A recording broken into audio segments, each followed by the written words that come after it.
Muy buenos días.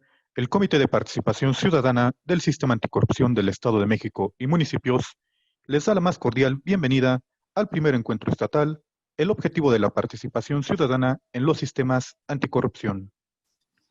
Para presidir este evento, nos acompañan el presidente del Comité de Participación Ciudadana y del Comité Coordinador del Sistema Anticorrupción del Estado de México y municipios, el arquitecto Alberto Benaviv Montero. Muy buenos días, bienvenidos. El secretario de la Contraloría del Gobierno del Estado de México, maestro Javier Vargas Zempoaltecalt. Muy buenos días a todas y a todos. Doctor Merino, un gusto saludarlo. La consejera de la Judicatura del Poder Judicial del Estado de México, maestra Fabiola Catalina Aparicio Perales.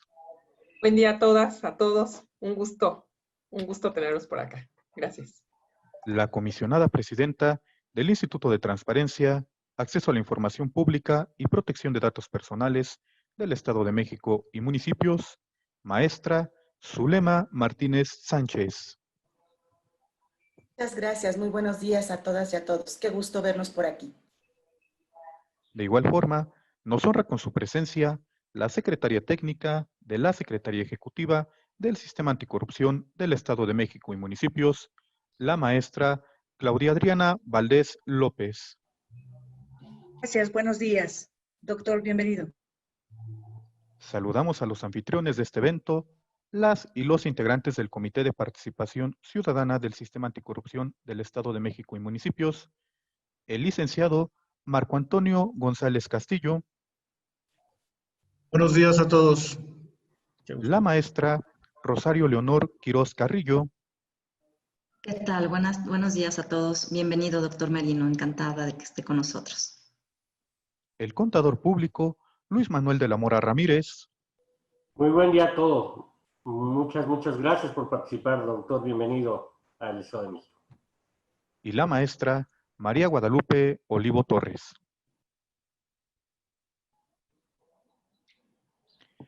Damos la bienvenida de manera muy especial al doctor Mauricio Merino Huerta, quien nos distingue con su presencia.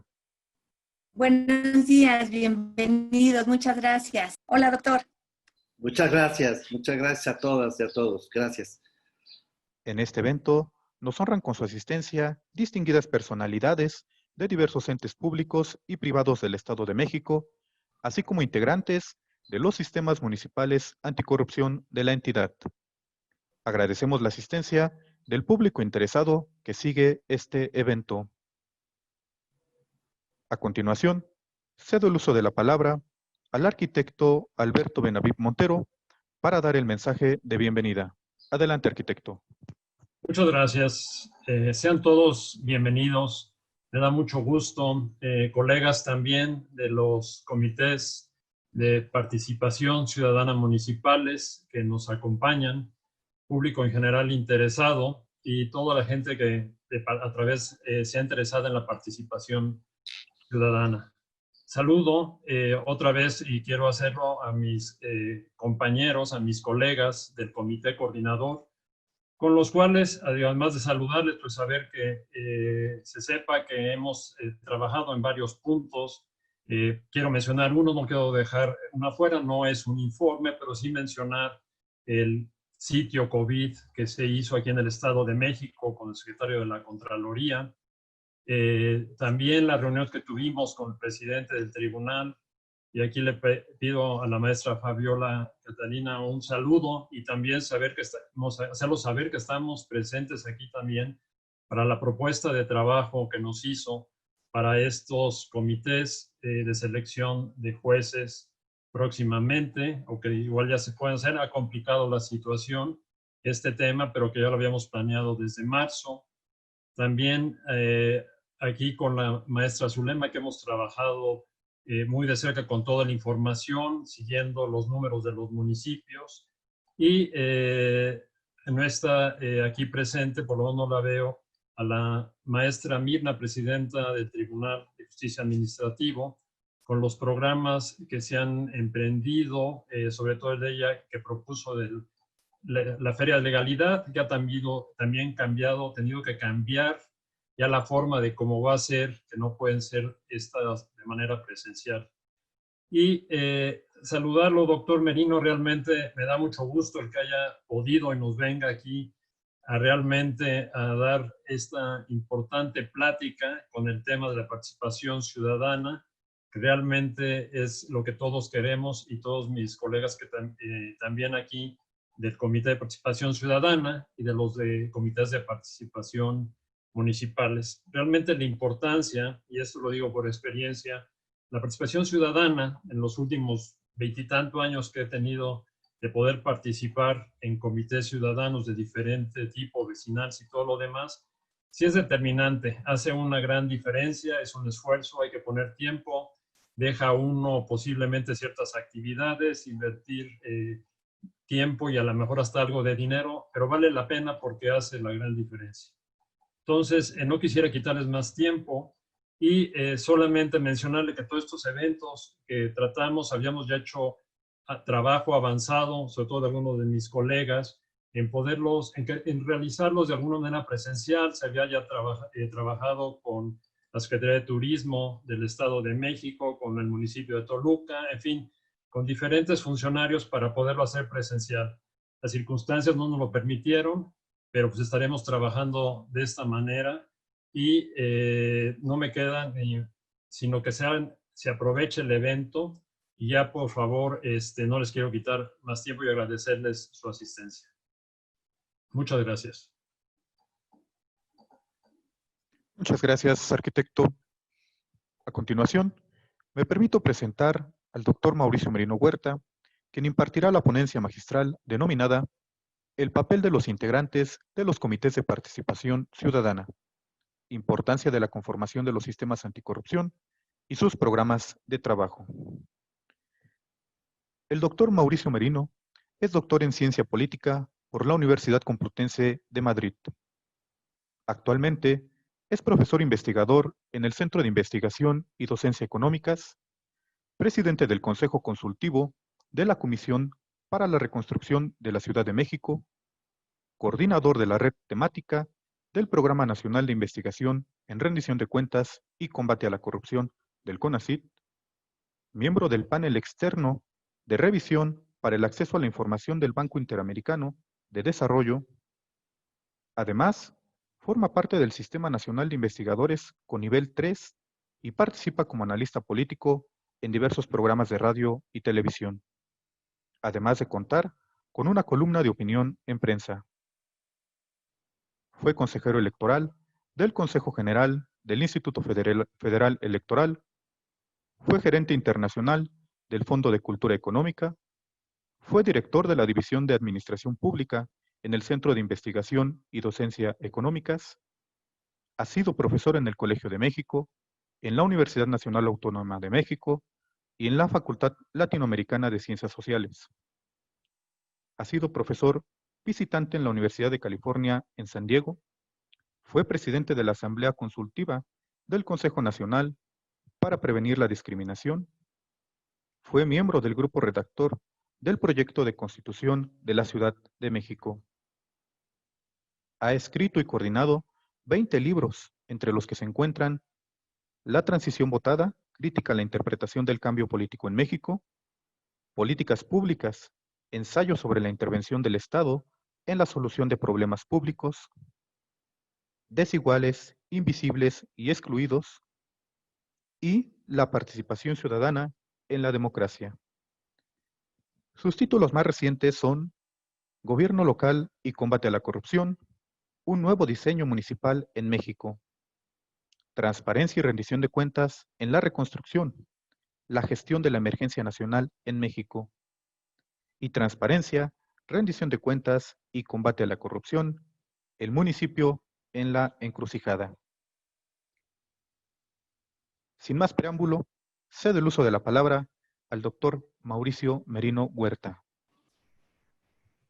Pues muchísimas gracias a todas y a todos, querido arquitecto Alberto Benavides Montero, gracias por la invitación, gracias por su interés, por el interés del Comité de Participación Ciudadana del Estado de México, por tener esta charla, más que una conferencia, magistral, no me gusta ese nombre, tener una conversación y poder intercambiar con ustedes, que para mí será siempre un privilegio. De veras que, Guadalupe, eres lo máximo. Muchas gracias por tu labor para esta mañana. La reconozco, me produce un enorme afecto, me ha conmovido mucho. Gracias por el esfuerzo. Claudia, muchísimas gracias. Marco Antonio, gustazo de verte. Zulema, Rosario, Fabiola, gracias por estar aquí. Querido amigo, viejo y querido amigo Javier Vargas, me honra mucho que estés presente, compañero de batallas, no siempre ganadas, pero siempre libradas con mucha dignidad. Gracias por estar presente. Gracias a todas. No quiero hacer un listado porque me da mucha alegría saber que tengo tantos y tan queridos amigos en el Estado de México. Y me da mucho gusto verlos en actividad y en la batalla. Así que celebro mucho que estén haciendo este ciclo de conversaciones. Yo lo que quiero es poner dos ideas. Les propongo, presidente Montero, si no tiene inconveniente, poner dos ideas sobre la mesa. Bueno, saludo, por supuesto, a todas y todos los integrantes del Comité Coordinador del Sistema Anticorrupción del Estado de México. No los veo a todos, estas pantallas no siempre son fieles, pero sé que están ahí y aprecio mucho, les repito, su presencia. Presidente, pues le decía yo, a mí me gustaría, si no tiene inconveniente, que ponga yo un par de ideas sobre la mesa. Son dos ideas a las que le he dado muchas vueltas y que seguramente me han escuchado decir muchas veces. Marcos seguro, Marco Antonio González, me lo ha escuchado mucho. Lo siento, Marcos, te puedes desconectar aquí porque voy a decir lo mismo. Pero que yo creo que son ideas que están más o menos derrotadas, eso es lo malo, y que por eso vale la pena seguirlas diciendo hasta que algún día se escuchen. Así es la vida. A veces hay que esperar a que la historia curse algunos tramos de su destino para que empiece a ser claro que ciertas ideas, ciertas propuestas deben ser incorporadas en vez de otras. Era Hegel, ¿no es cierto? No me quiero poner académico porque sé que hay operadores y gente que está tomando decisiones.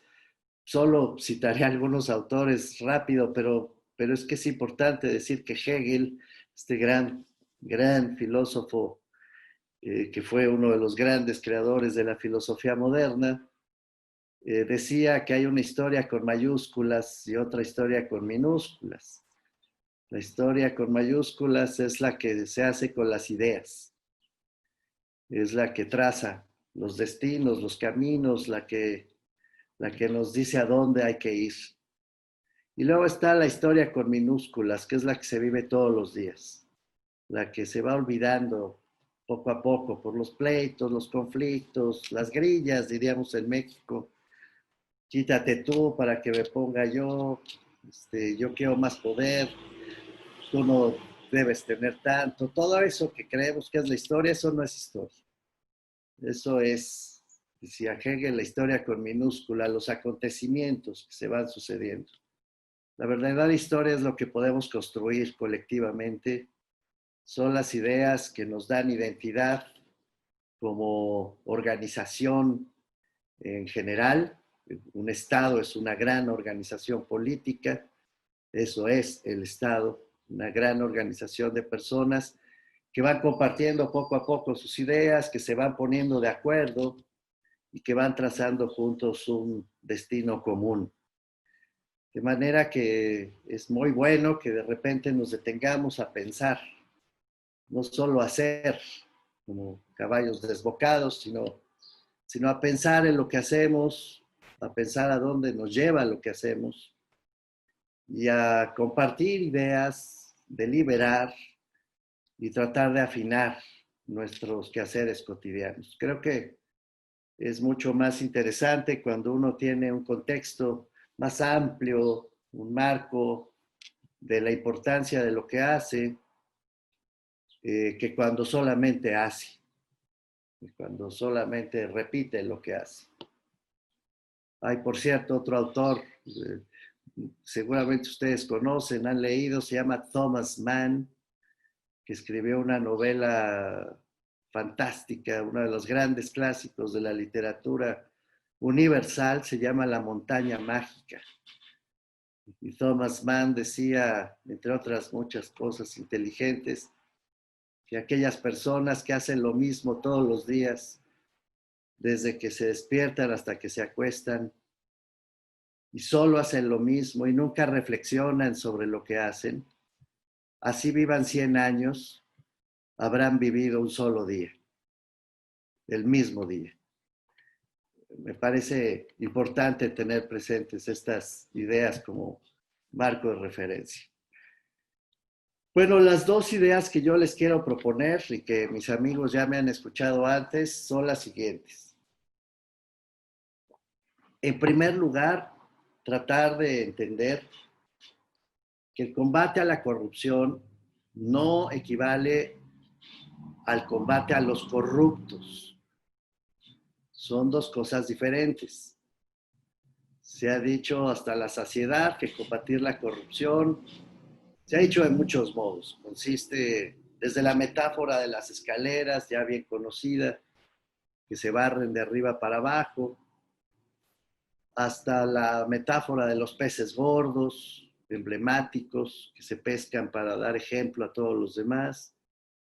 Todas estas ideas son muy potentes en México, tan potentes que hoy son las que predominan en el espacio de nuestras decisiones para combatir la corrupción. Se ha confundido incluso la idea de la corrupción con la idea de la impunidad, como si fueran una y la misma cosa. Es un hecho,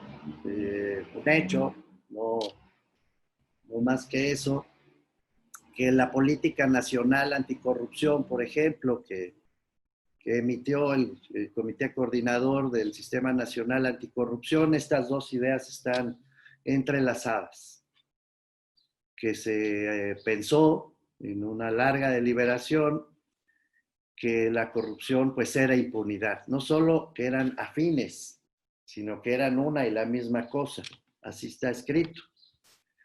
Y entonces se ha llegado a la conclusión, a mi juicio equivocada, es más, profundamente equivocada, de que si se mete a la cárcel a la gente que comete despropósitos, se va a acabar la corrupción. La metáfora que yo he utilizado para tratar de explicarme es una que es muy simple, es como decir, este chiste me lo contó un amigo después de escucharme en una conversación. Me decía, mira, pues lo que dices es como si se anunciara que tras haber detenido un cargamento de 20 toneladas de chocolates, hemos acabado con la diabetes. Es lo mismo. Me gusta la metáfora de mi amigo y por eso la repito. Se meten a la cárcel a los corruptos y ya. Y eso cuando se meten, porque dicho sea de paso, el sistema está tan enredado que cuesta mucho trabajo incluso lograr eso. Así que el combate a la corrupción acaba confundido con el combate a la impunidad. Y esto produce una larga serie de distorsiones. Sigo con la primera idea, estoy aparcando deliberadamente la segunda. Produce muchas distorsiones. Una, pues es evidente, se asume que hay buenos y que hay malos. No seres humanos complejos, como somos todos, con problemas, con dificultades, con accidentes, la vida misma. Todas las vidas de todas las personas son complejas. No hay vida simple en realidad. Pero en esta versión, pues se asume que hay unos buenos que perseguimos a los malos. Entonces, pues una vez que se quitan los malos, pues ya nada más quedan los buenos. Con el grave inconveniente de que con el paso del tiempo, a los buenos se les va quitando lo bueno y entonces de repente se vuelven malos. Así que hay que volver a empezar. Estoy haciendo una caricatura, pero no estoy muy lejos de la realidad que vive México. Nosotros los buenos, los que participamos de estos sistemas, etcétera, somos puros, somos limpios, somos impolutos. Los gobernantes más impolutos. Mientras más poder, más pureza. Hasta casi llegar a la pureza total, ¿no? En la presidencia de la República. Y de ahí para abajo. Y entonces, como somos tan buenos, pues vamos a ir quitando a los malos. Eso produce, ya les digo, una primera distorsión moral, de que es de la que estoy hablando. ¿Dónde se coloca uno? Si tiene una idea distinta, pues se vuelve malo, ya dejó de ser bueno. Si tiene una idea que disiente, pues empieza a acercarse al lado oscuro. Parece juego de niños, pero es juego de niños. El problema es que se vuelve de adultos. Y entonces empezamos a usar las instituciones de justicia para hacer esta distinción entre los buenos y los malos. Recientemente veo con preocupación, por ejemplo, y ustedes no me dejarán mentir, que incluso se ha propuesto poner a consulta popular si se usa la justicia para de plano ir contra los más malos de los malos, que son los expresidentes.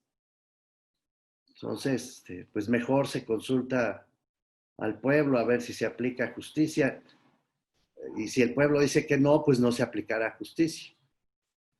Hay una distorsión evidente en todo esto que estoy tratando de explicar y yo creo que todos lo podemos entender. Hay una segunda distorsión.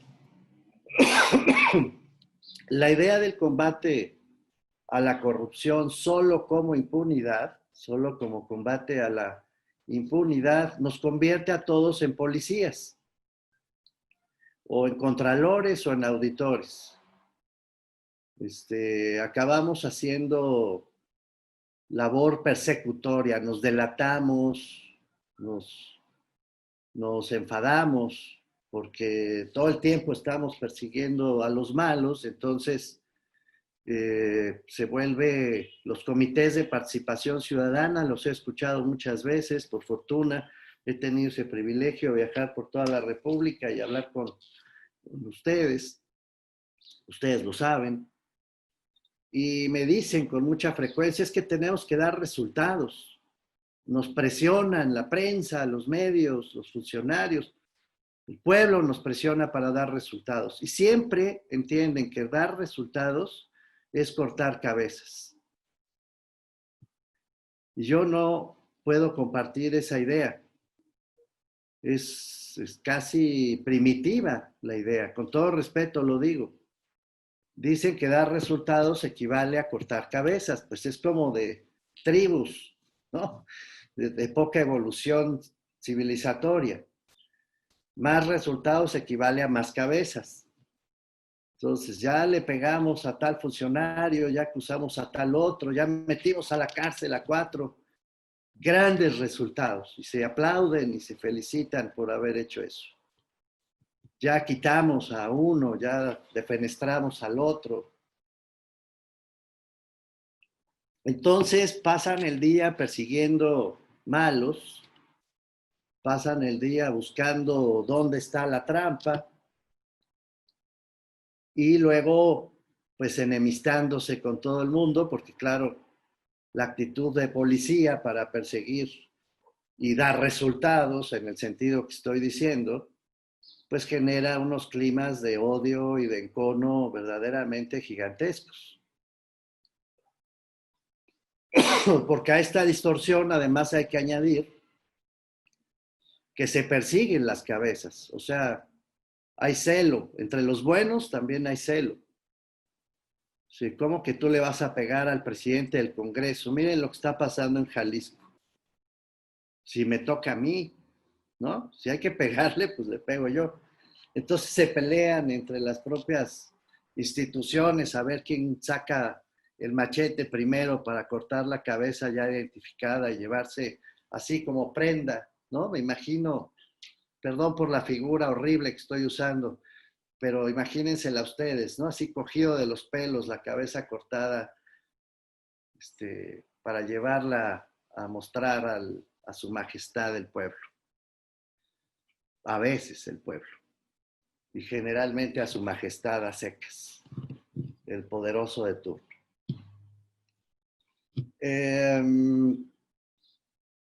Todas estas son distorsiones, insisto, porque además se olvida que esta idea de combatir la corrupción como si se combatiera la impunidad, pues además nos hace olvidar que la corrupción es captura. Pero esto parece que es muy difícil. Yo ya no voy a decir más que es captura, porque ya me di cuenta después de 10 años de decirlo que no se entiende. Ya aprendí. Entonces lo voy a decir de otra manera. La corrupción consiste en hacer propio lo que es de todos. La corrupción consiste en ocultar, esconder lo que debe saberse. Y la corrupción consiste en cerrar, bloquear, excluir lo que debería ser abierto, transitable, fácil para todo el mundo. Creo que se entiende más así. Lo que quiero transmitir es que si ustedes insisten en la versión distorsionada del combate a la corrupción, por cierto, no me malinterpreten, no es que esté yo solo en esto. Esto que estoy diciendo está en toda, cuando digo toda, quiero decir toda, sin excepción, sin mácula, sin una sola voz que se oponga, de todos los estudiosos del mundo entero, a ver si así me explico mejor, que comparten la misma exacta idea de que confundir la corrupción con la impunidad es un error. No hay un solo autor, un solo texto, que no entienda que el fenómeno de la corrupción es un fenómeno de apropiación, de abuso de lo público para obtener beneficios privados. Un solo autor. Espero estar siendo suficientemente vehemente en esto que estoy diciendo. Uno solo que contradiga esto, nadie. Lo que es increíble es que en México, que somos obstinados, ¿cómo se dice ahora? Somos tenaces. Pues ahí seguimos contradiciendo toda la literatura, todos los estudios, todas las investigaciones sobre este tema, y tan tenaces somos que hasta lo ponemos en una política nacional anticorrupción. Y la seguimos obstinadamente. Este es el error, pues órale, somos tenaces, somos bien machos, porque de machismo político estoy hablando. Y entonces vamos a seguir cometiendo este error. La distorsión, además, llega a tal punto que esta forma de interpretar nuestra labor acaba siendo una forma de delación. Nos volvemos delatores. Comités de salud pública, se le decía en la Revolución Francesa, y luego o soviets en la soviética. Nos organizamos para delatar con un enorme odio. La Revolución Cultural China, que tuvo tantos daños, y probablemente haya sido uno de los peores momentos que recuerde la historia del mundo por la cantidad de personas que la sufrieron, estaba basada en la delación. estaba basada justamente en la lógica de la pureza, de buenos contra malos.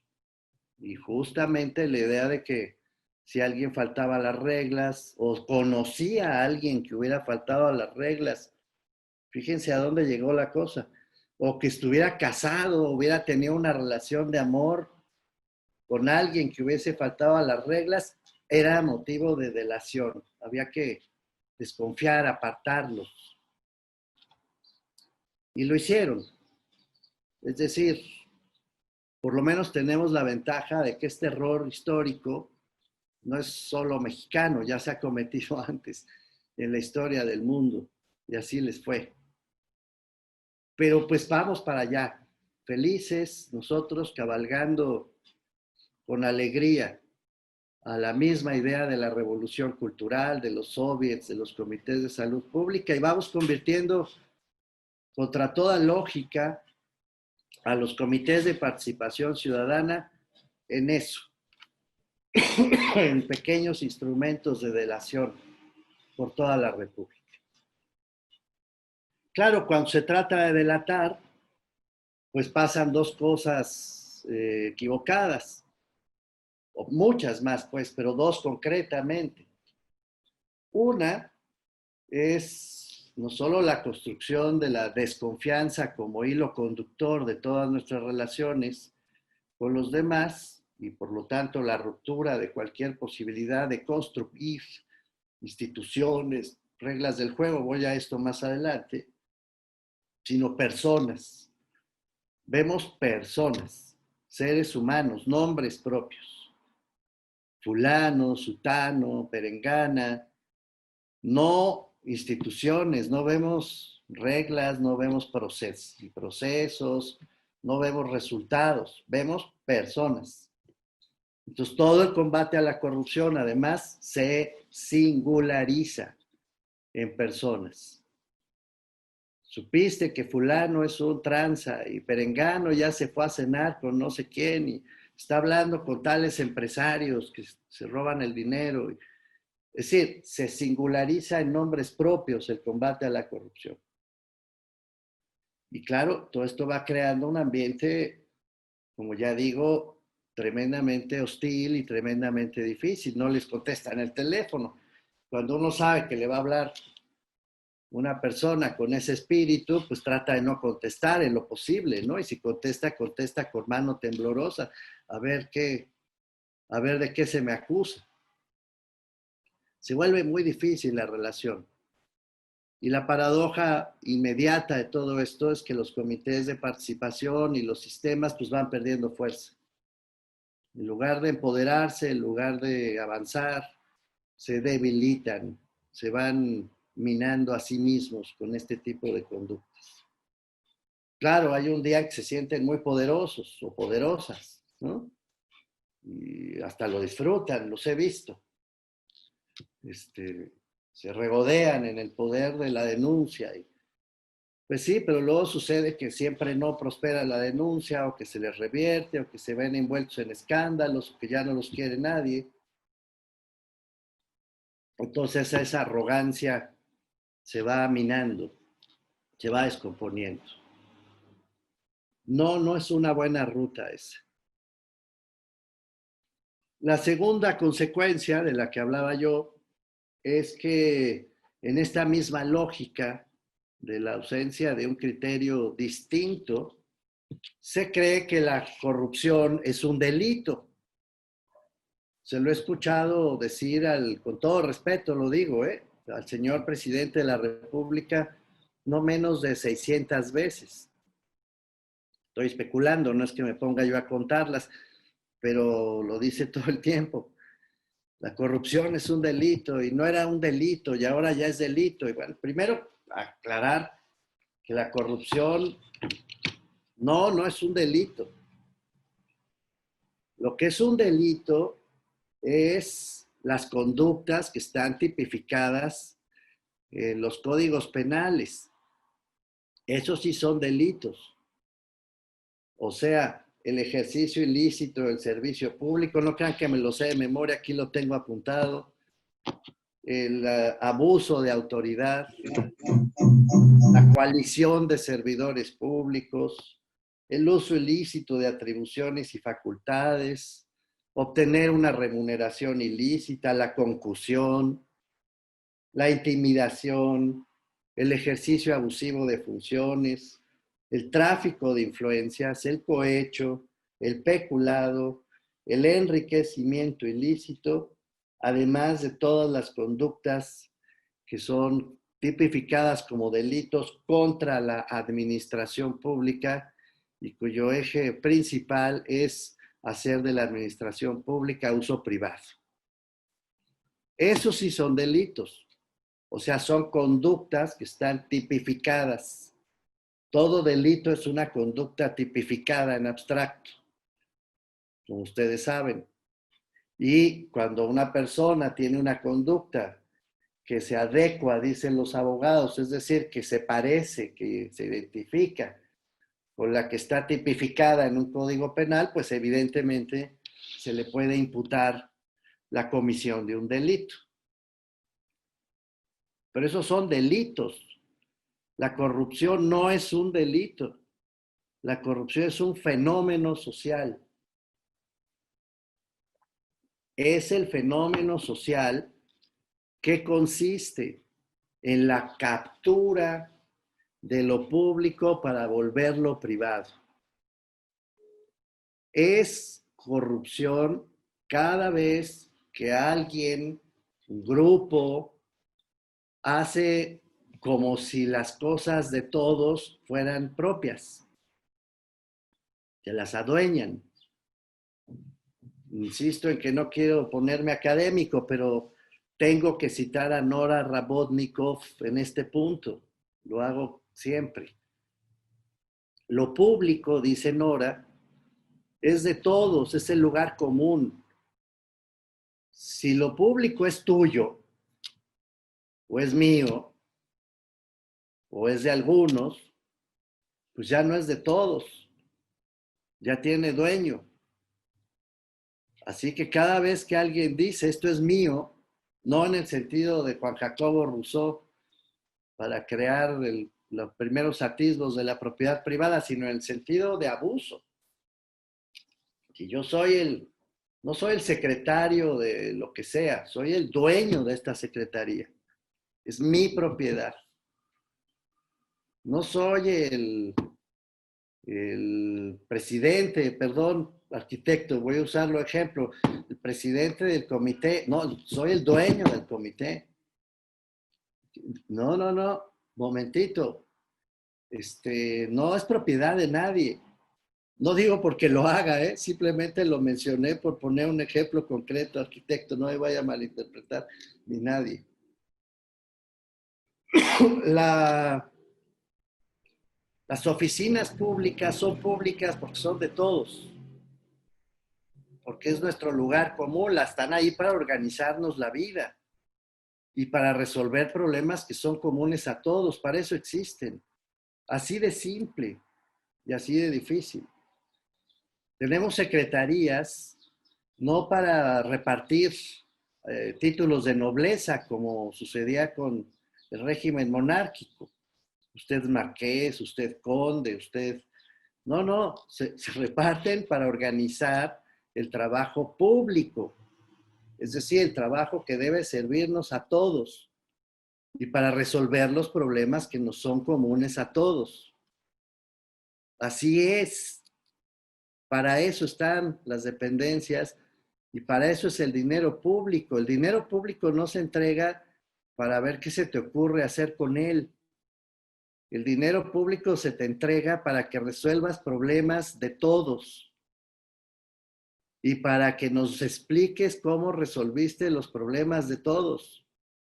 No es tu dinero. No te lo puedes gastar como se te venga en gana. Te lo tienes que gastar en función de los problemas que nos son comunes. Y si ni siquiera tienes idea de cuáles son esos problemas que son comunes, entonces no puedes estar ahí porque no tienes ni idea de cuál es tu papel. Así de simple. Ese es el sentido número uno de lo público que nos recuerda Nora Rabotnikov, por cierto, haciendo un largo, bellísimo recuento en un libro precioso, siempre lo recomiendo, se llama En busca de un lugar común, está publicado por la UNAM, donde hace recuento de toda esta filosofía política de lo público que tanta falta nos hace, empezando por Kant. Luego nos dice, pues a ver, cuando decimos vamos a hacer algo público, estamos diciendo vamos a publicar. Hacer algo público quiere decir que se sepa, que la gente se entere. Vamos a publicar esta conferencia, vamos a publicar este libro, voy a hacer público lo que me estás diciendo. Publicar, hacer público quiere decir dejar saber, que se sepa. No es público lo que se esconde. No es público lo que se oculta. Ya se nos fue a su ser. Ah, aquí está, perdón. Su lema, que anda, debe ser su batalla cotidiana. Insistir en esta idea simple. Simple y poderosa al mismo tiempo. Información que tú tienes, la que produces, no es tuya. Es pública. Y en tanto que es pública, pues todo el mundo tiene derecho a saberla. Ese es el famoso derecho a saber. Entonces, pues lo esconden, se lo guardan, no quieren decir, inventan respuestas de todo tipo para no abrir archivos. Y dan al traste con la segunda acepción de lo público. La tercera es seguramente la más cruel de todos, es la que a mí me hace hervir la sangre, se los confieso. Lo público es lo accesible, es lo que está abierto, es lo que no distingue. Un parque público, decimos, una calle pública, un espacio incluso físico público, es público porque cualquiera entra. No hay restricción, no hay credencial para pasar. No es un club.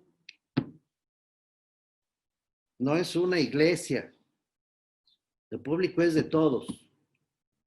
Es muy doloroso cuando vemos que lo público, pues sí, se convierte en club o en iglesia. Cuando se dice, no, pues usted sí, porque es de nuestra bandería política, y usted no, porque es de los malos. Ustedes pasan, pero ustedes no pasan. Ustedes se vuelven mi clientela. A ustedes sí les toca dinerito. Pero a estos otros no les toca, porque no son de la clientela. Es decir, cuando lo público empieza a ser excluyente, deliberadamente excluyente, cuando lo público, en lugar de ser accesible a todos, selecciona, invisibiliza a grupos enteros, a poblaciones enteras, a pueblos enteros. Y entonces se vuelve un arma de uso para construir espacios de poder. Se vuelve clientelar el dinero público, los programas sociales dejan de ser sociales para volverse electorales, las oficinas públicas dejan de ser el lugar del mérito, de la entrega, del compromiso con lo público para volverse extensiones de los aparatos políticos que nos dominan. Se le entregan los puestos a los amigos y no a los que saben, etc. Se vuelve excluyente. Se vuelve parte de una mecánica donde lo público ya dejó de ser público. Si uno lo piensa, como estoy invitando a que lo piensen, el fenómeno de la corrupción va brotando por su propia naturaleza. Lo público deja de ser de todos y se vuelve de unos cuantos. Lo público deja de ser conocido, sabido, y se vuelve oculto, secreto, tramposo. Y lo público deja de ser incluyente, igualitario, abierto, para volverse excluyente, selectivo, desigual. Ese es el fenómeno de la captura. Esa es la corrupción. Esa es la verdadera corrupción. Lo otro es la consecuencia de esta captura. Voy a volver a decir los delitos. Cuando se captura, como estoy explicando, pues claro que hay abuso de autoridad. Claro que hay tráfico de influencia. Se presta la cosa para que haya cohecho, para que haya peculado. La gente pierde los estribos y entonces empieza a tener dinero y acumularlo a veces a lo bestia.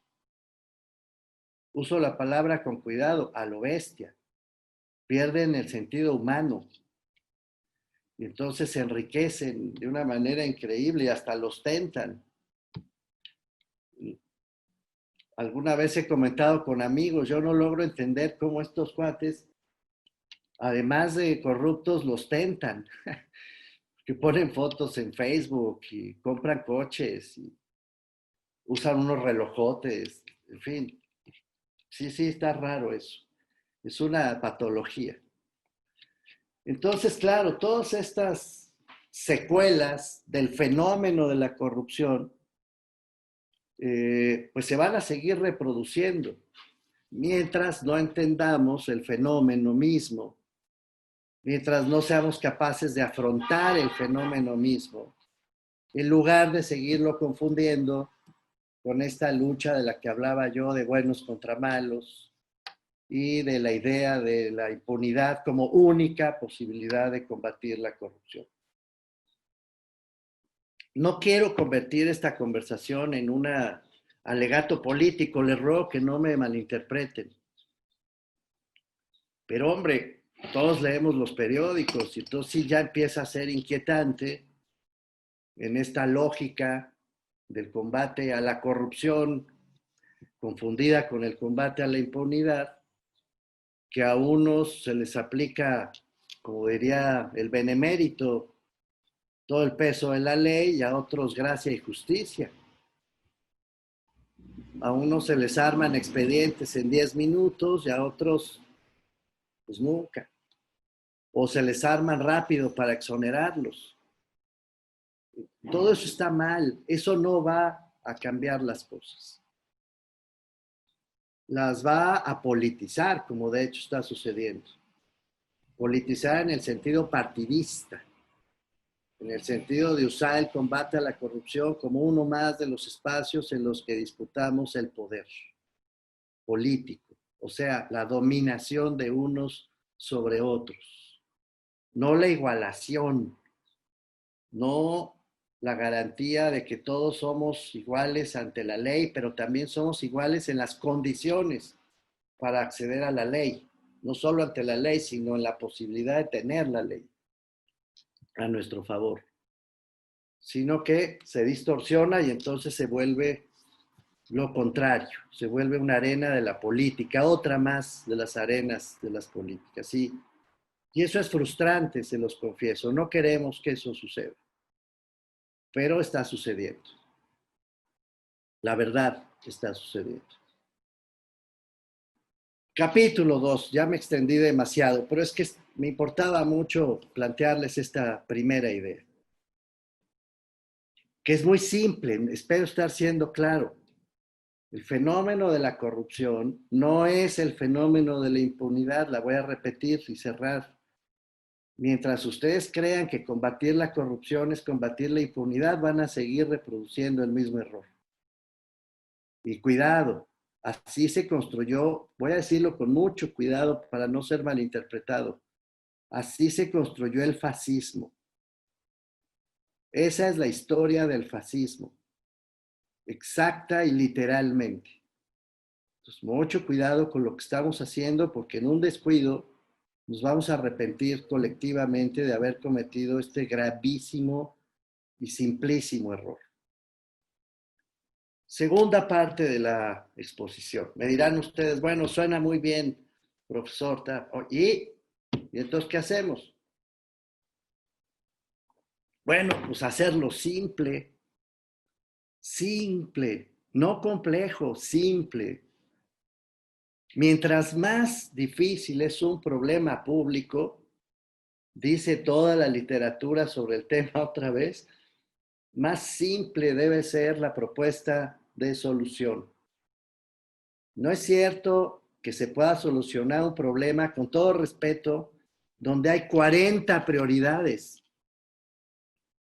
Pero ustedes se enteran que la política anticorrupción que salió tiene 40 prioridades.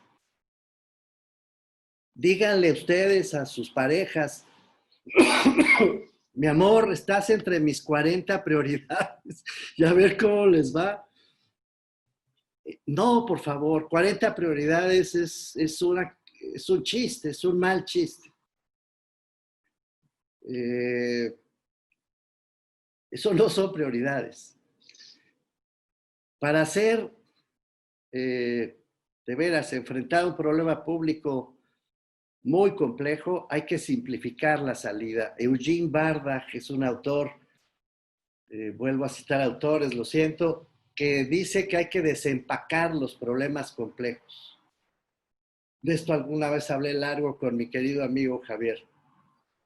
Se acordará, hablando del servicio profesional de carrera, otro de los, en fin, de las ilusiones que hemos compartido para tener un país democrático algún día.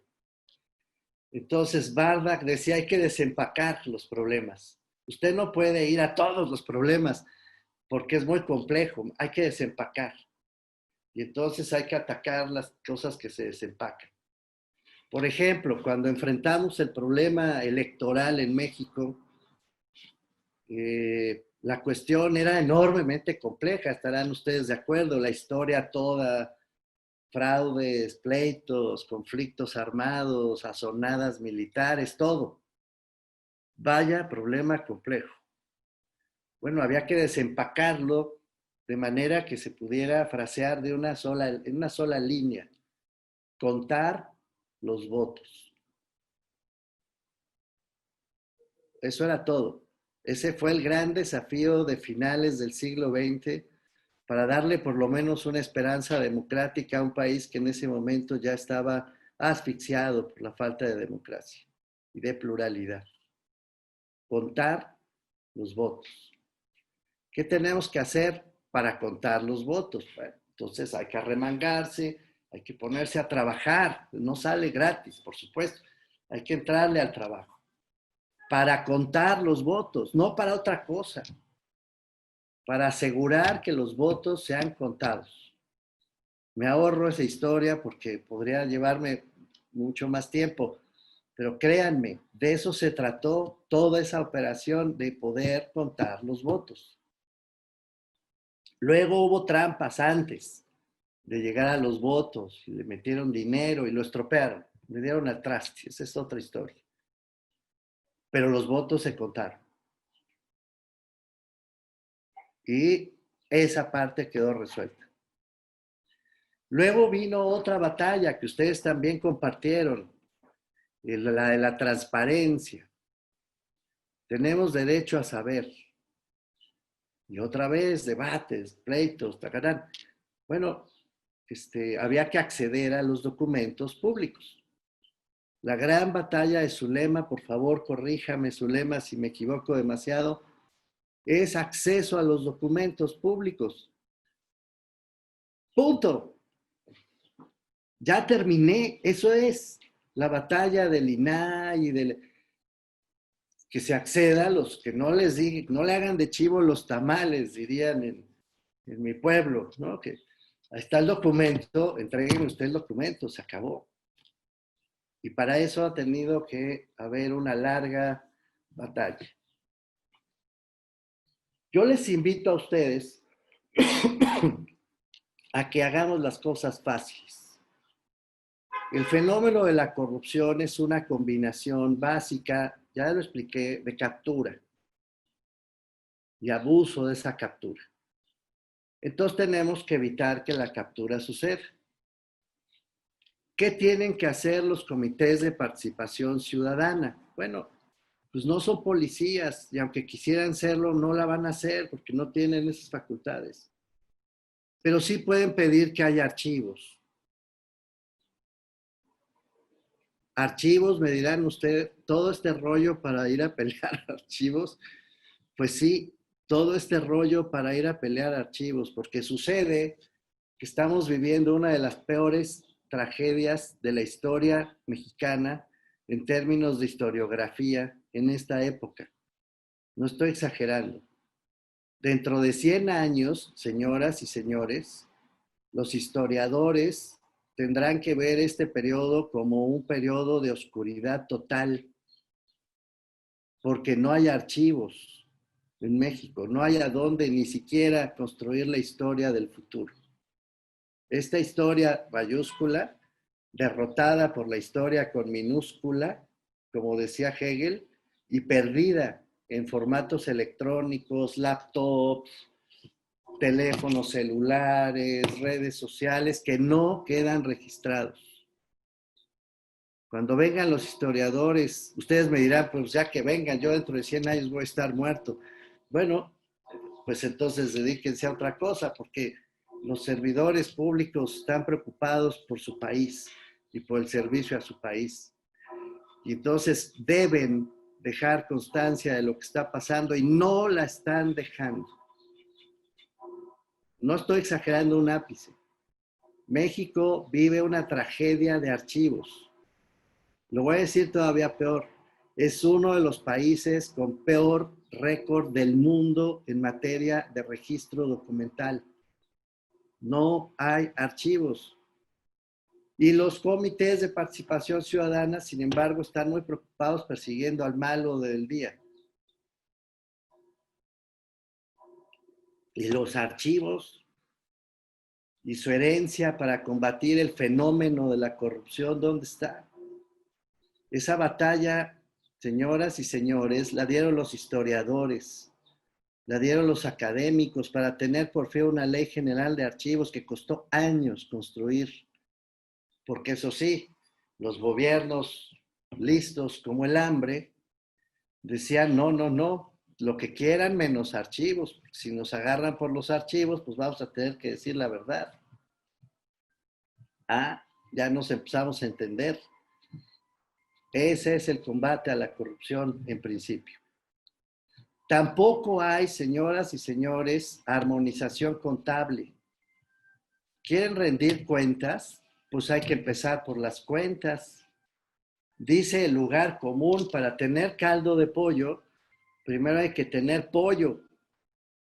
La Ley General de Contabilidad Gubernamental se promulgó desde 2008, cuando teníamos la esperanza de poder comparar con cuentas, las mismas cuentas, qué hacía Tamaulipas, qué hacía, yo qué sé, Veracruz y el Estado de México, cuánto cuesta un kilómetro de carretera en cada lugar.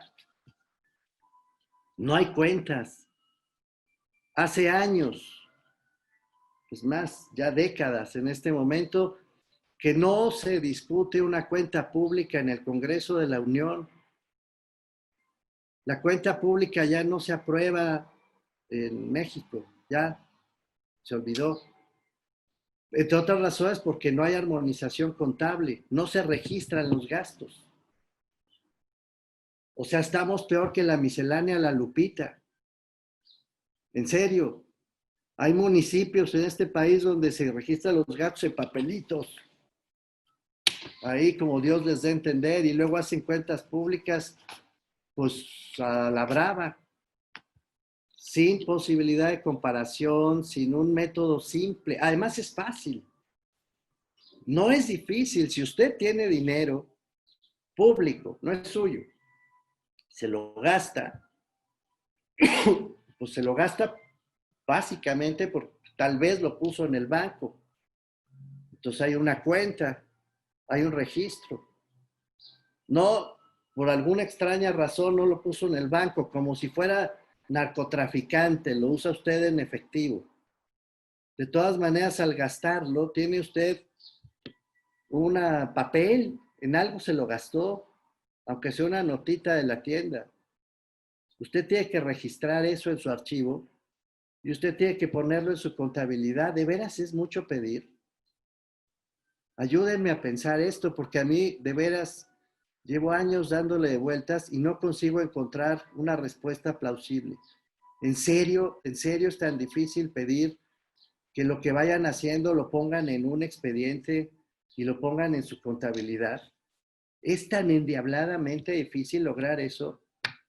Respuesta, sí. Sí es difícil. Tan difícil que no lo hemos hecho. Estamos en el 2020, señoras y señores, 2020. Y seguimos oyendo discursos que a mí ya me producen somnolencia de cómo vamos a combatir la corrupción metiendo a la cárcel a los malos, mientras el país no logra tener ni archivos ni contabilidad. Nada, no las tenemos. Mientras los sistemas anticorrupción siguen debatiendo, no sé qué debatan, con todo respeto se los digo. Pero eso que es fundamental, eso que es la clave del combate a la corrupción, no está sucediendo. Nos cuentan historias, programas. Ya ahora sí, dentro del año que entra, ya tenemos un programa de capacitación. Eso es típico.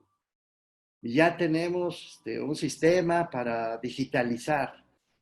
Ya dentro de 6 meses. Eso lo vengo oyendo antes de que tenía yo canas. Y miren cómo estoy.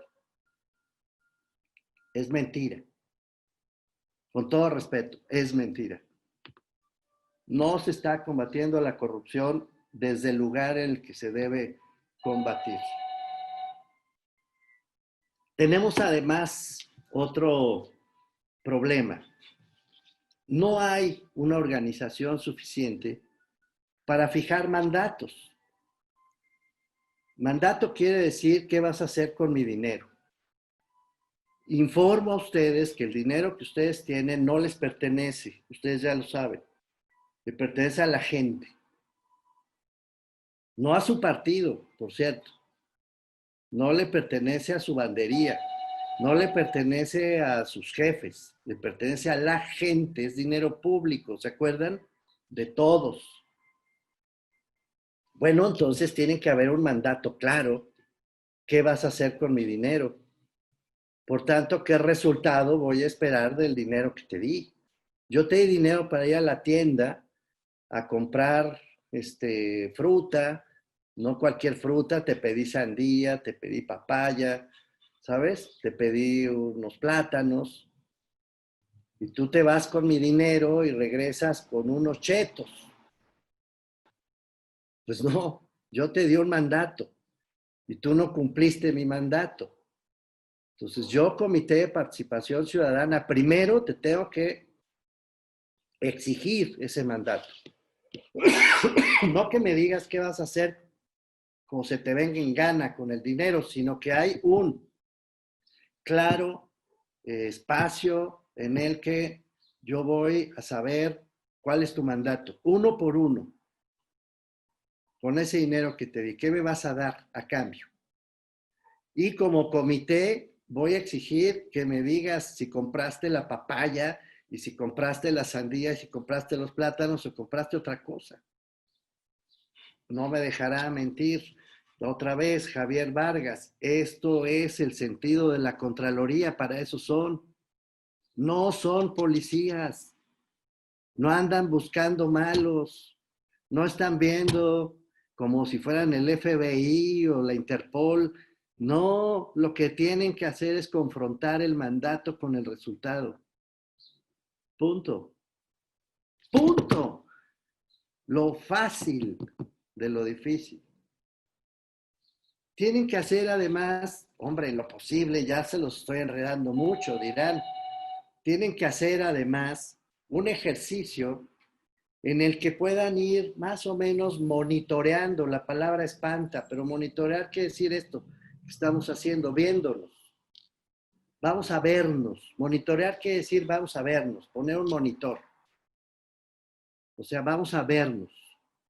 No como The Big Brother, ¿no? Para asustar a nadie, nomás vamos a vernos. Si tú tienes un sistema de intercambios en una ventanilla, pues es mejor que se sepa qué pasa ahí. Si tú tienes un sistema de gasto, pues es mejor que haya gente que lo vea. Vamos a vernos, vamos a abrir, a ventilar la casa. La casa está llena de polvo, de malos espíritus, esa es la verdad. Vamos a ventilarla, vamos a dejar que pase el aire, vamos a permitir que todos podamos vernos. Vamos a llamar a la sociedad a que vigile. Vamos a dejar que se sepa, a ventilar, eso es monitorear, vernos. Y bueno, pues sí, de acuerdo. Fíjate que en el camino, me falta una cosa, perdón. Vamos a hacer confrontación entre lo que me entregaste y lo que te pedí que me entregaras. A ver, ya trajiste, ya vienes de la tienda, ¿verdad? Sí. A ver, una sandía deliciosa, una papaya espléndida y unos plátanos divinos. Te aplaudo, te lo reconozco, me rindo de admiración por ti. Deberías ser reelecto, deberías ser el presidente de México, la presidenta. Te lo mereces. Pero hombre, me trajiste unos chetos, pues tengo que decir que mejor rectifiques y llamarte a cuentas. Eso es rendir cuentas. ¿Se dan cuenta de la diferencia? Ahora, espero que se den cuenta de la diferencia. En el camino, te encontraste que además no me diste el cambio, que te quedaste con la lana. Ahora sí, que vengan los polis. Aquí sí, porque ¿sabes qué? Hiciste concusión, mano. Ya te agarré en una conducta, es así, ilícita. Eso aparte, no te vas a ir así nomás. Cometiste un delito o una falta. Entonces sí, voy por ti. Pues oye, además de que no hiciste todo lo anterior, te quedaste con la lana, entonces voy por ti. Y voy a imputarte alguno de estos delitos, pero no yo, no el comité de participación. Yo no soy policía. Le voy a pasar las cosas a la fiscalía, que para eso se creó. Y le voy a decir, a ver, usted que sí se dedica a eso, tenga la bondad de investigar, porque da la impresión de que este cuate se quedó con el cambio. No solo me trajo chetos, y además me dijo que los chetos valían 10,000 pesos. No hizo una licitación de chetos, se la asignó a su cuate. Entonces, pues tenga usted la bondad de investigar, pero ese es otro trabajo. Ese es el trabajo de los fiscales, que por cierto tampoco se deben ir limpios, dicho sea con todo respeto. Ahí también hay dinero, y ahí también hay archivos, y también hay contabilidad, y también hay monitoreo, y también hay rendición de cuentas. Es parejo para todos. Yo he dicho muchas veces, además, si quieren completar este cuadro, pues complétenlo con cosas básicas. Por ejemplo, de nuevo ofrezco disculpas, Javier, una vez más, por decirlo otra vez. No me vengan con que están combatiendo la corrupción. Por favor, no lo digan, por pudor. Si están repartiendo los puestos a sus cuates. Ya por ahí empieza el problema. Llegan a los puestos, invitan a sus parientes, a sus cuates, a sus compañeros de escuela, o se los imponen por razones políticas y vienen a contar que están combatiendo la corrupción. Pues no, perdón, pero la apropiación de lo público, la captura de lo público empieza desde ahí.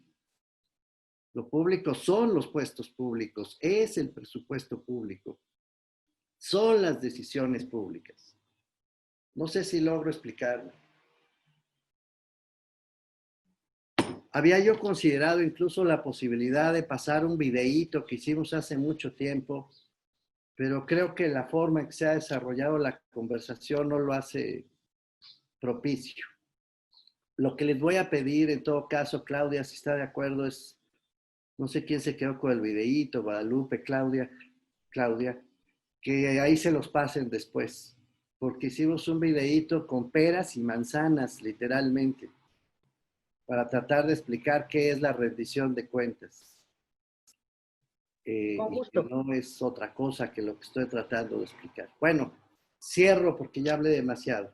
Ojalá se entienda tras esta conversación. Siempre tengo esa esperanza y siempre tengo la esperanza grande por el afecto que se ha construido a lo largo de tantos años con ustedes. Que por lo menos se queden con esas ideas.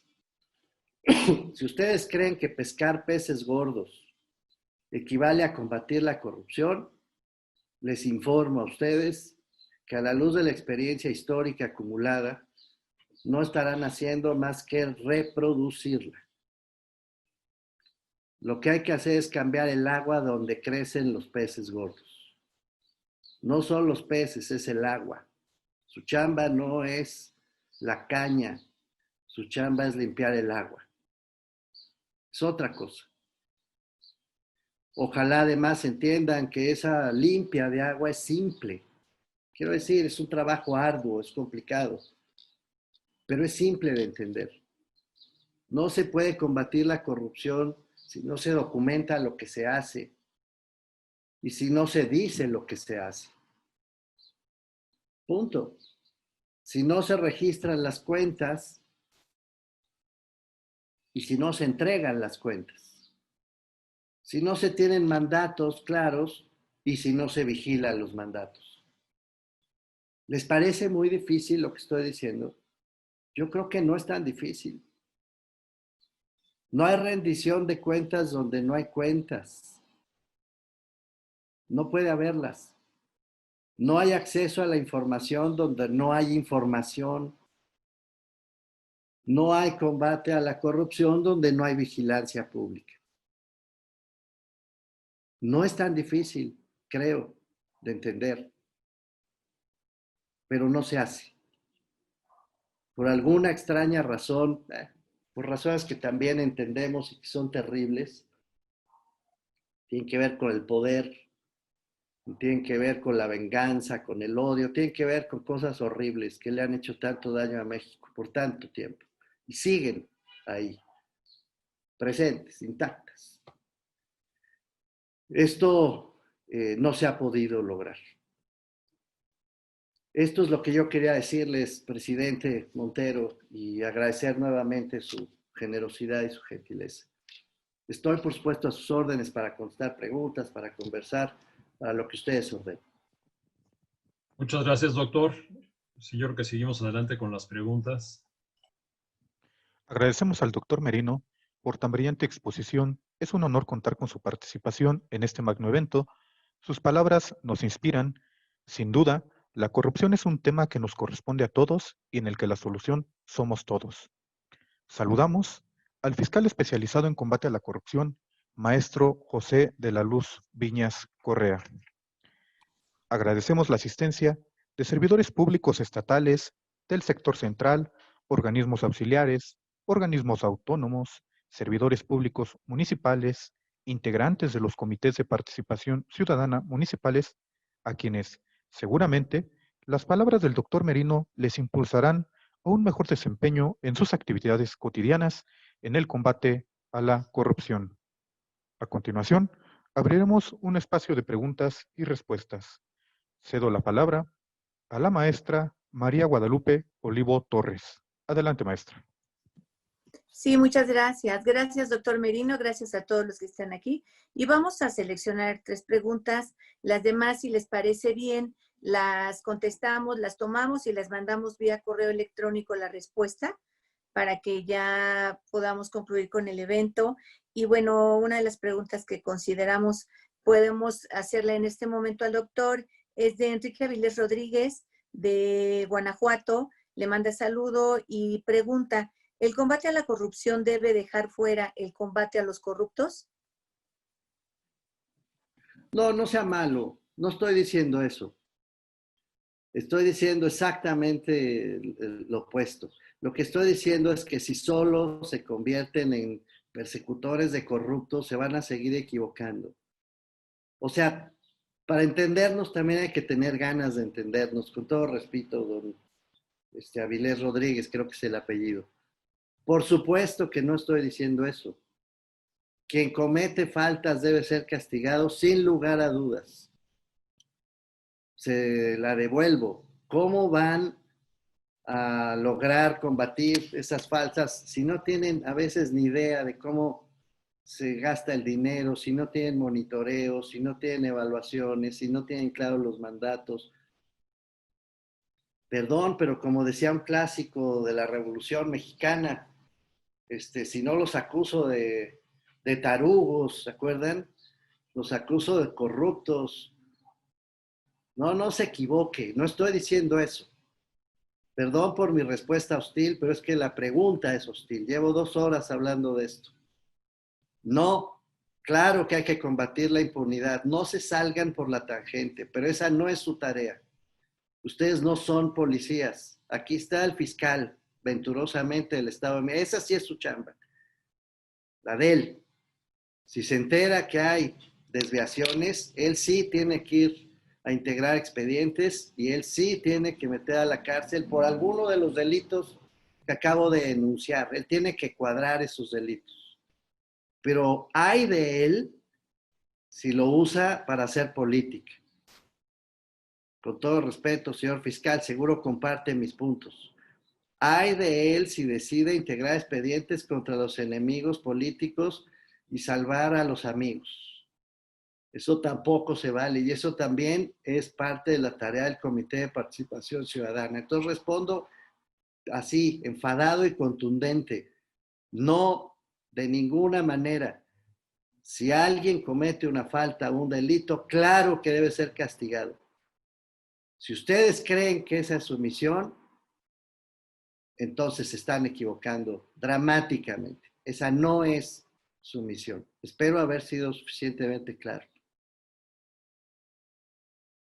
Gracias, doctor. La pregunta siguiente, que sería la última, y las demás son como tipo comentarios que de cualquier manera los haremos, les enviaremos la respuesta vía correo electrónico, es de Carlos Roberto Durán Delgado, que le pregunta, doctor, ¿cuál es la importancia de la participación temprana de la ciudadanía en las gestiones de políticas públicas? Pues toda. Una de las mayores déficits que tiene el combate a la corrupción es justamente que no hemos logrado, la verdad, reconozcámoslo, como nos hacemos bolas con nuestra misión, entonces no nos hemos puesto de acuerdo en cómo convocar, a qué convocamos. Admitámoslo, arquitecto, no solo por el Estado de México, en el país es el mismo, todo el país tiene el mismo dilema. ¿A qué convocamos? Además hay tanto enojo, tanta ira, tanto deseo de venganza, tanta ofensa acumulada, tanta pobreza, tanta desigualdad, tanto miedo, hay tanta carga negativa y además parece que le vamos echando leña al fuego con nuestra clase política que da la impresión de que son eso, con todo respeto lo digo, pero es la verdad, ¿no? Todos los días se le echa leña al fuego, a ver cómo nos odiamos más. Entonces, claro, cuesta mucho trabajo convocar bajo esas circunstancias. Pero no tengo la más mínima duda de que convocar y llamar a la gente a colaborar en estas tareas simplísimas que acabo de enunciar debería ser la tarea principal de los comités de participación ciudadana. No sé en qué momento hasta el nombre se les olvidó. Se llaman comités, no se llaman comités de persecución de corruptos, no se llaman comités de ataque a la clase política, no, se llaman comités de participación ciudadana. Y en algún momento se les olvidó que de eso se trataba. Ya les dije 20 veces, se fueron por la impunidad, se perdieron, se hicieron bolas. Es muy, muy triste ver esto. Pero don Carlos, ya que lo pregunta, sí hay que convocar. Ojalá convocaran a exigir mandatos claros, a eso. No es difícil, lo repito, a que haya documentación de lo que se hace y a que se diga lo que está documentado. Con eso, para comenzar, con eso van a armar ustedes una verdadera revolución, porque eso no sucede en México. Por cierto, me voy a desviar un poco, como ya es la última, aprovecho, Guadalupe, si me permite para decirlo. Hay un documento del INE en el que tuve mucho gusto de participar hace algunos años, que se llama la ENCívica. Es la Estrategia Nacional de Cultura Cívica. Coincide mucho con el trabajo de ustedes. ENCívica, guarden este nombre y búsquenlo. Está ahí en la página del Instituto Nacional Electoral. La ENCívica fue construida para convocar también a la participación ciudadana, pero sobre 3 principios: la verdad, el diálogo y la exigencia. La verdad a partir de datos, de documentos, de hechos verificables, no de palabras, sino de pruebas. El diálogo, porque somos diversos, hay que hablar mucho, pero luego la exigencia. Si alguien tiene un mandato público, hay que exigirle que lo cumpla, pero antes hay que saber cuál es su mandato para poderlo vigilar. Y si no puede ni siquiera documentar lo que hace, pues hay que llamar a la gente para que se sepa. Esa es la chamba de los comités de participación ciudadana, crear un entorno de exigencia a favor de la honestidad, a favor de la transparencia, a favor de la verdad. Ese es su chamba. Y yo todavía tengo la esperanza de que la harán, pronto la harán, cuando sea evidente que el camino que tomaron no era el correcto. Guadalupe. Muchas gracias, doctor. Pues con esto damos por concluido el evento.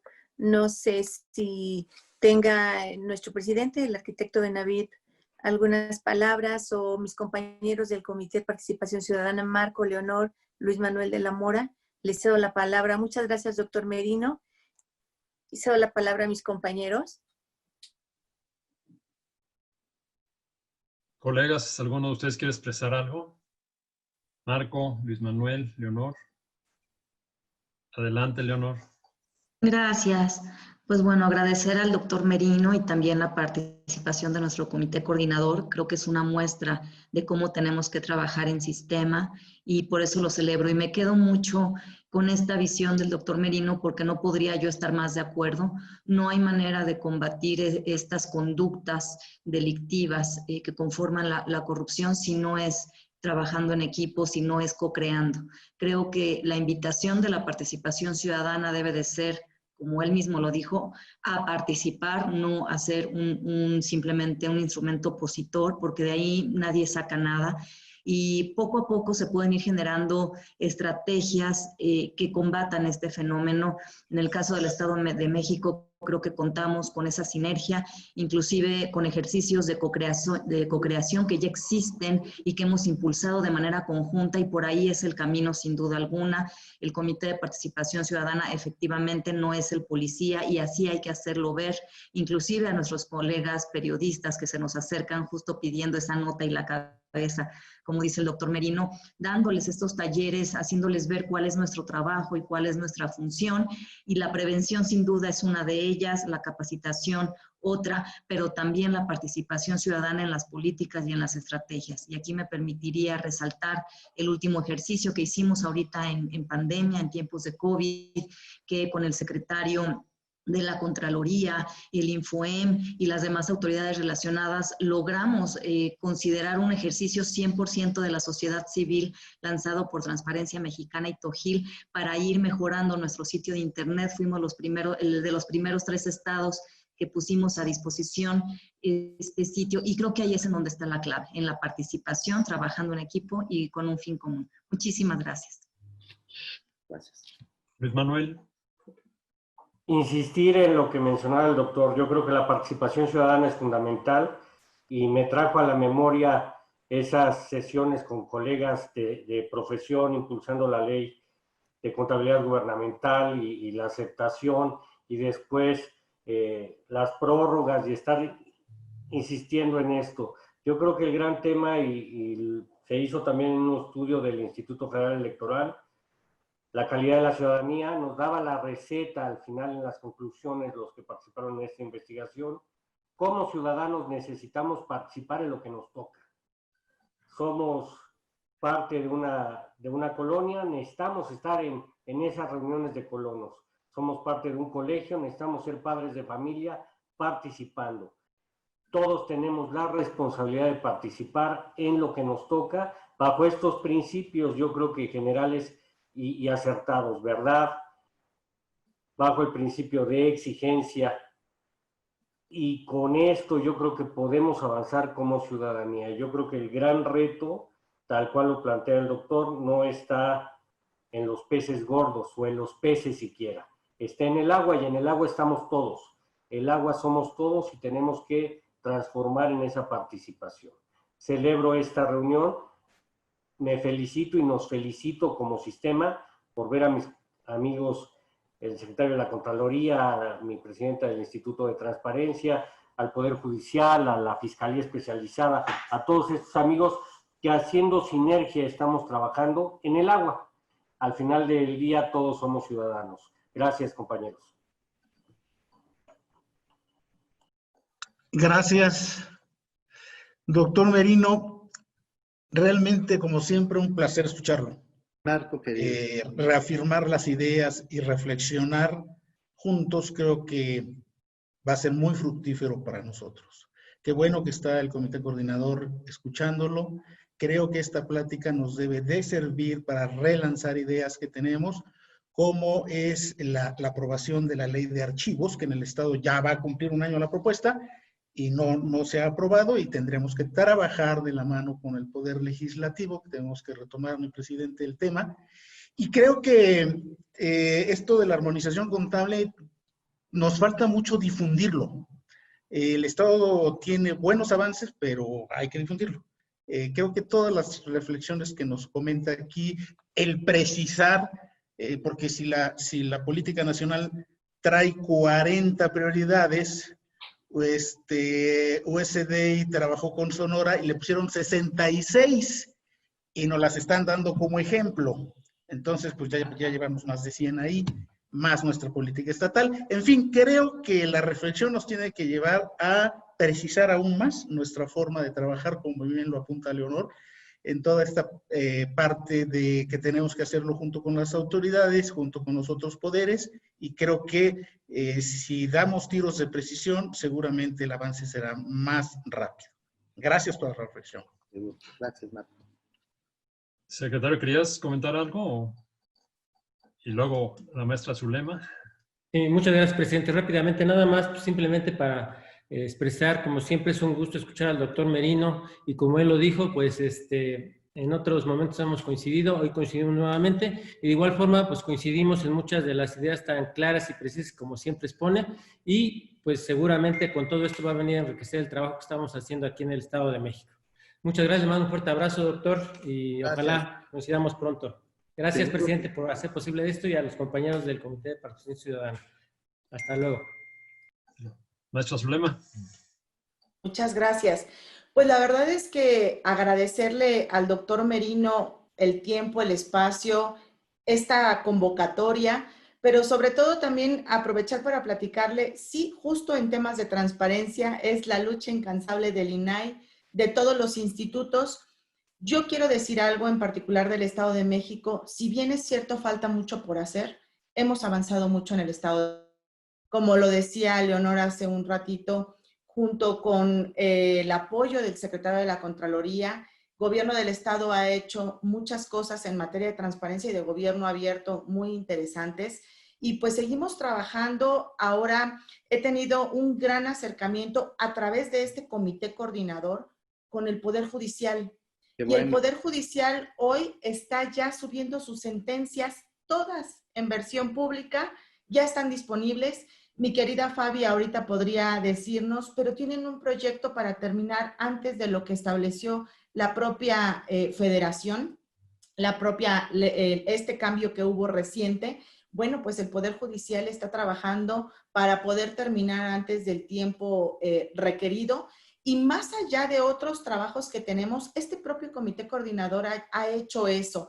En la Fiscalía también hemos hecho trabajo importante e interesante en materia de transparencia con el propio Comité Coordinador y con el propio Comité de Participación Ciudadana en los temas de testigos sociales que he trabajado con Marco. La verdad es que yo tengo hoy la gran oportunidad de decir que hemos podido avanzar en materia de transparencia con esta sinergia que nos permite tener el Comité Coordinador, cosa que antes a lo mejor no pasaba, porque antes era tal vez más difícil vernos, reunirnos, platicar, pero ahora estas reuniones nos permiten aprovechar para avanzar otros temas. La propia Secretaría Ejecutiva ha sido una gran interlocutora para poder avanzar en muchísimos temas que a veces no se habían podido avanzar. Entonces, es de verdad muy grato decir que en materia de transparencia, sí, falta mucho por hacer. Yo creo que todavía tenemos un gran camino que avanzar, pero ya estamos construyendo al respecto y esta sinergia del Comité Coordinador con el Comité de Participación Ciudadana nos ha llevado a tener buenos resultados en materia de transparencia. Así es que seguiremos avanzando, seguiremos tocando puertas, no nos vamos a cansar, pero sí tenemos un gran avance en el Estado de México en esa materia. Y gracias por estar nuevamente con nosotros. Gracias a usted, Zulema. Maestra Fabiola, ¿nos hace favor? Sí, muchas gracias. Bueno, pues, doctor Merino, ha sido un verdadero privilegio escucharlo. Créame que llevaré sus palabras al doctor Ricardo Sodi, que es el presidente del Tribunal Superior del Estado. Me quedó bastante claro que tenemos que reflexionar sobre la forma en que trabajamos, ¿sí? Confrontar el mandato con el resultado, el ejercicio para monitorear, el reconocimiento a la labor, pero también llamarte a cuenta si no lo haces. Y si cometiste un delito, dejarle la parte de la investigación a la Fiscalía. Doctor, gracias por compartir sus conocimientos tan vastos y su tiempo. Le agradezco en verdad. Estamos trabajando en la transparencia con la maestra Zulema. Es un tema muy difícil para nosotros. Hemos tenido que trabajar, ella nos ha ayudado muchísimo. No es fácil hacer lo que usted dice, público. De pronto decimos, no, estas son mis sentencias. Incluso decimos, este es mi juzgado, este es mi quién sabe qué. No, entonces, lo digo con toda claridad, doctor. Pero es cierto, no es tuyo, ese es público. ¿Sí? Zulema nos ha enseñado mucho en ese tema, sabemos de la información, estamos ya subiendo las versiones. Doctor, yo espero que en algún momento de la vida podamos dar los resultados requeridos por el bien de todos. Mi agradecimiento. Muchas gracias, doctor. Así será. Muchísimas gracias a usted. Enseguida. Fiscal, ¿nos hace favor? Buenos días a todos y a todas. Pues como dicen los españoles, doctor Merino, una gozada escucharlo, ¿no? Siempre es pues muy aleccionador sus pláticas. Ya en alguna ocasión hemos tenido el gusto de coincidir, y la verdad es que esta visión de que entre el mar y los peces es muy importante, y es muy importante, la verdad, la colaboración que se lleva a cabo en el sistema, en el Comité Coordinador y con los compañeros del Comité de Participación Ciudadana. Y bueno, pues seguimos teniendo mucho por hacer. Así empezó, y espero que así sigamos, y hago votos porque poco a poco, como ya ha comentado la presidenta Zulema, en materia de transparencia vamos avanzando, y así las cosas, ¿no? Un gusto escucharlo nuevamente. Es cuanto, y muchas gracias a todos. Gusto saludarlos. Y mucho éxito, fiscal. Todo nuestro respaldo y solidaridad. Gracias. Enseguida, la maestra María Guadalupe Olivo Torres hará la entrega simbólica de un reconocimiento al doctor Mauricio Merino Huerta por su disertación en este evento. Muchas gracias. El Comité de Participación Ciudadana del Sistema Anticorrupción del Estado de México y municipios, por conducto de la Secretaría Ejecutiva del Sistema Estatal Anticorrupción, otorga el reconocimiento al doctor Mauricio Merino Huerta por su valiosa participación como ponente en el primer encuentro estatal. El papel de los integrantes de los comités de participación ciudadana, importancia de la conformación de los sistemas anticorrupción y sus programas de trabajo. Muchas gracias, doctor. Como siempre, y con la claridad que usted lo dice, es muy sabroso escucharlo. Muchísimas gracias a la a la maestra Claudia por todo su apoyo, a todo su equipo de trabajo y bueno, esperemos volver a contar con usted, doctor. Mil gracias por todo, mil gracias al comité coordinador, a todos los integrantes del comité coordinador que estuvieron presentes por su tiempo y es cuanto. Muchísimas gracias, doctor Merino. Lo recibo con mucho orgullo, Guadalupe, de parte de todos ustedes y lo tendré para mí con enorme alegría. Muchísimas gracias. Gracias a usted. Es así como concluye este evento. El Comité de Participación Ciudadana del Sistema Anticorrupción del Estado de México y municipios agradece su participación. Que tengan muy buena tarde. Muchas gracias. Muchas gracias a todos. Gracias. Buen día. Gracias a todos. Buenos días. Hasta luego. Gracias, gracias. Hasta luego. Hasta luego, doctora. Hasta luego a todos.